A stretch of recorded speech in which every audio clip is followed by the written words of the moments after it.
Hi there. Okay, 100 Days of Yes Project, day 17. My learning for today is where am I thinking someone else is being an asshole and I'm actually the asshole? This is my lesson today. Okay, so here's what happened.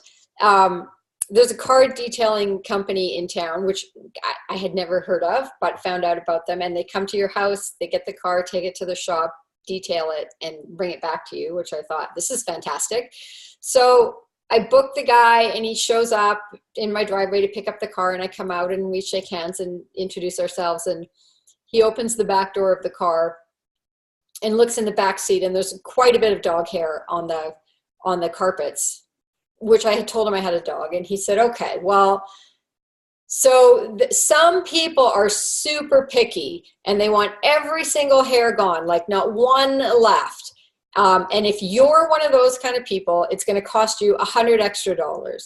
Now, other people are not as picky and they're fine with 80% of the hair gone because they know the dog's just going to come back in the car. And if you're one of those kind of people, that's going to cost you $40. So what kind of person are you? It's like, what? Oh, okay, this feels like there's only one right answer here. So I say, well, I'm the 80% person because I actually do. I don't need it to look like a brand new car. And so, but I'm thinking like, dude, really? You're just meeting me. You're not making a very good first impression here. So anyway, then we go to the back of the car, open the hatchback, and look, there's a big rubber mat in the back of the car. And he says, now see, if you just kept your dog back here, which is the perfect place for a dog, then you wouldn't have all that dog hair up front. And I said, well, I checked with her. She wasn't down with it. And he's like, the dog? And I'm like, yeah. And he kind of smiles, but he says, this is the problem with people in the Bow Valley.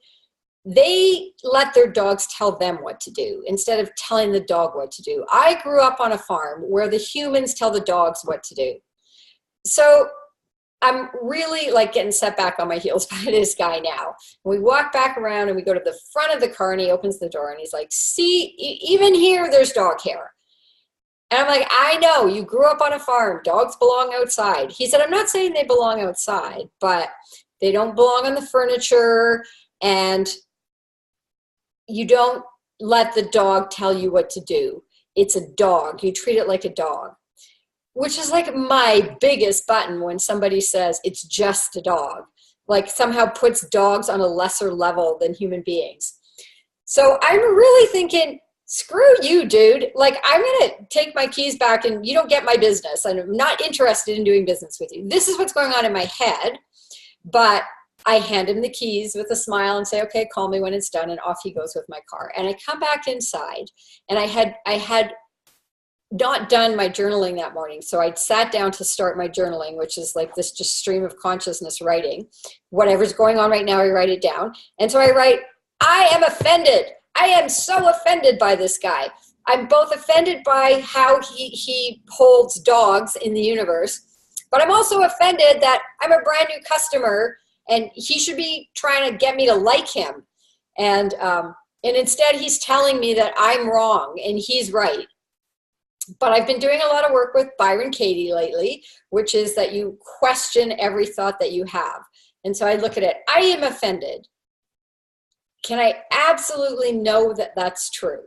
And then I sat with it for a minute and thought about it and went, no, I'm not offended. Like, offense has not happened to me. Someone has not cast an act of offense at me. I'm choosing to be offended. Like, I'm choosing to make up offense out of what was just an experience that happened.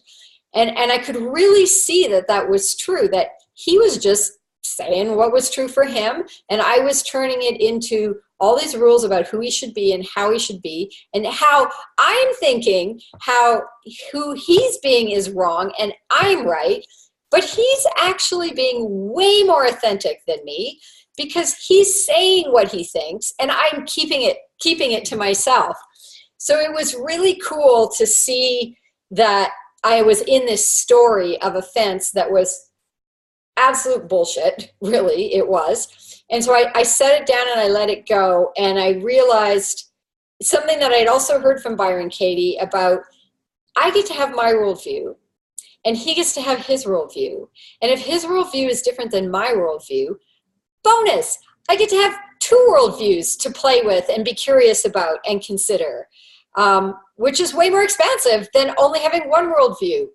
And everything else is just me projecting that he should be different and who he is wrong and he's trying to impose this on me. That's just all my projection, when the neutral experience is, I see it this way, he sees it this way, and there's no problem here. So that was already really good learning. And then later on in the day, he said, okay, your car's done, and here's some pictures of it, and you can e-transfer the money here. And I thought, okay, well, I'm not transferring any money until I actually see the car in person. So the car shows up in person, and it looks pretty good, but I have company. My family is coming to town the next day, and I've got a lot of stuff running around to do.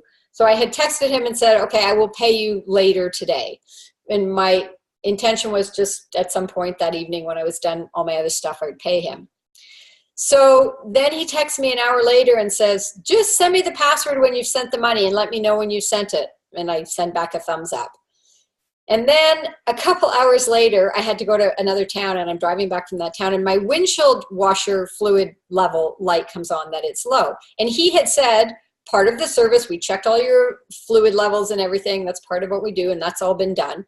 So I text him and say, hey, I just noticed that my windshield washer fluid level low light came on, and I thought you said you had checked the levels. And he said, oh yeah, I did check them, and it was low, but I forgot to tell you. So like, okay, I'm going, seriously, what does it mean? What is the point of checking if you're not going to fill it up? Isn't that why you would check it? And certainly at least tell me if it's low. So, but it's kind of getting comical now, you know, how I'm having this rule about how he should be, and he's being how he is, which is not how I think he should be. So anyway, he says, oh yeah, I checked, it was low, and I forgot to tell you, and have you sent the money yet?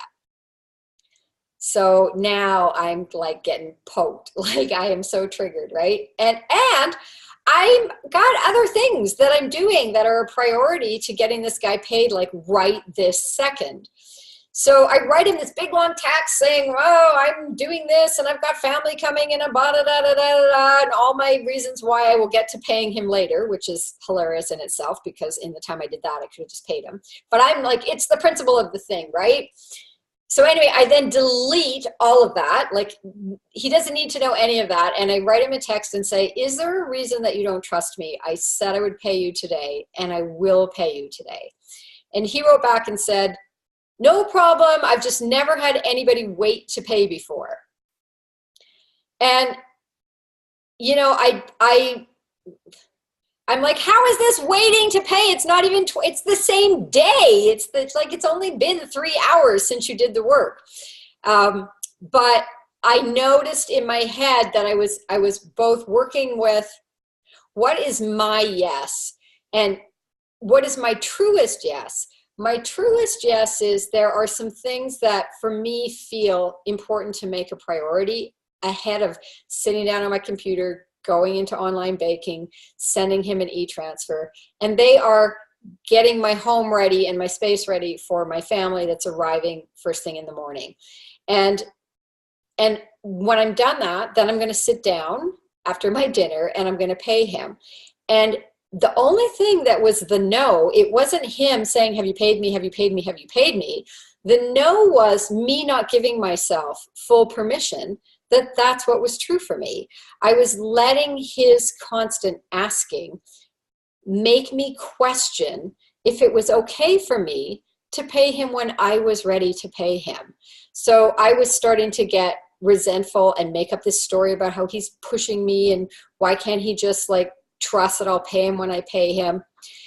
So the yes that was wanting to happen there was me full permission to choose what felt true for me and act in accordance with that. And yes, he gets to ask me every hour if he wants to ask me. Like, so what? I don't need to make that a problem. That's what his yes is. I'm going to keep asking her. I'm going to keep asking her until I get paid. Whatever. He gets to do that. So really understanding that the real yes is not buying into the stories in our head, but feeling in what feels most true for me now, and then full permission to act in alignment with that. And I also think my truth is evolving moment by moment by moment, depending what's happening. So for example, if he had appealed to me by saying something like, I'm a bit nervous because I've been, had people flake out on me before and not pay, and I would feel a lot more comfortable if you could pay me sooner than later.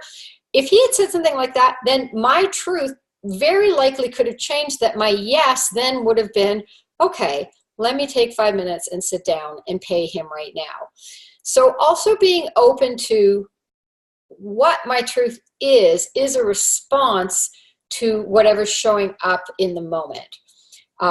Not to be arm wrestled into something, but to be, listening and feeling into what is wanting to happen right now.